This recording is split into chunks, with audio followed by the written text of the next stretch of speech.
Bonjour les amis. Il arrive un moment où le travail, censé assurer la stabilité et la dignité, devient une source de souffrance profonde. Les conflits avec un patron, un directeur ou des collègues peuvent user l'âme jour après jour. On se lève avec un poids dans la poitrine, on rentre épuisé intérieurement, partagé entre l'envie de tout abandonner et l'obligation de rester pour payer les factures, nourrir sa famille, tenir debout. C'est une double douleur, la tristesse relationnelle et la contrainte matérielle. Une souffrance silencieuse, souvent incomprise, qui donne l'impression d'être prisonnier. Pourtant, même dans cet espace étroit, il existe des chemins de restauration, spirituels et pratiques, pour ne pas se laisser détruire. Ta valeur ne dépend pas de leur regard ni de ta situation. Un patron injuste, un collègue toxique, un directeur dur. Tout cela peut toucher ton environnement, mais pas ton identité réelle. Spirituellement, tu restes précieux, aimé, digne de respect. Même Jésus a été critiqué, rejeté, incompris, sans que cela diminue sa valeur. Rester n'est pas une faiblesse, c'est parfois un acte de courage. Tenir un travail pour survivre ne diminue pas ta foi, ni ton humanité.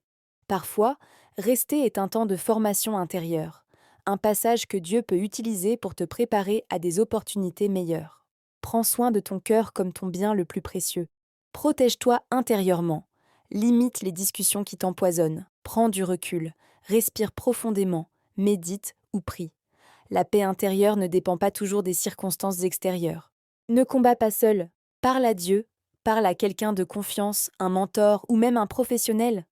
Décharger ton cœur est un acte de sagesse, pas de faiblesse. Poser des limites pratiques. Note ce qui te blesse pour clarifier tes émotions. Choisis tes batailles. Certaines luttes ne valent pas ton énergie. Planifie doucement un plan B. Même petit, il te donnera un sentiment de contrôle. Déchargez-vous sur lui de tous vos soucis, car lui prend soin de vous. 1 Pierre 5, verset 7. Les conflits au travail peuvent sembler écraser ton âme, mais ils ne définissent pas qui tu es. Chaque jour où tu tiens, où tu choisis de protéger ton cœur et de garder ta dignité, est une victoire silencieuse. Même si tu ne peux pas partir maintenant, ce temps peut devenir une saison de force intérieure, de discernement et de préparation pour ton futur. Tu n'es pas seul dans ta souffrance, et cette épreuve n'aura pas le dernier mot.